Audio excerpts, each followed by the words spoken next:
14 јули 1789 година, падот на Бастилија, символ на апсолутистичката монархија, еден од клучните моменти на француската револуција и почеток на крајот на стариот политички поредок во Франција. 2 века подоцна, Франција го одбележува денот на Бастилија со традиционална воена парада во Париз, во присуство на председателот Емануел Макрон, европски лидери и представници на сојузнички држави, меѓу кои делегација од земјава, предводена од вице-премиерот Беким Сали. Годинешната парада има и јубилеен карактер, бидејќи се одбележуваат 400 години од основањето на француската борнарица. Воедно ова е 10-ти последен пат парадата да се одржи под покровителство на председателот Макрон во неговиот актуелен мандат. На дефилето учествува повеќе од 6700 припадници на воените сили, 98 воздухоплови, 31 хеликоптер и 315 воени возила. Покрај француските вооружени сили, во воздушниот дел од програмот учествуваа и авиони од 10 европски држави.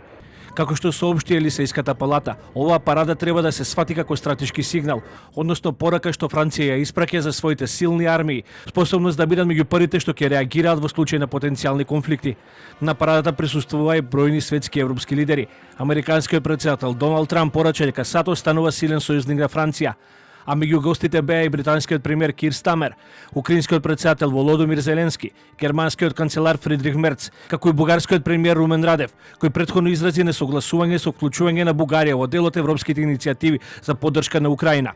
Инаку посебно внимание во јавноста привлече моментот кога албанскиот премиер Еди Рама накратко се почувствува лошо за време на настанот. За сега нема официјална потврда за причините, ниту информации за неговата здравствена состојба.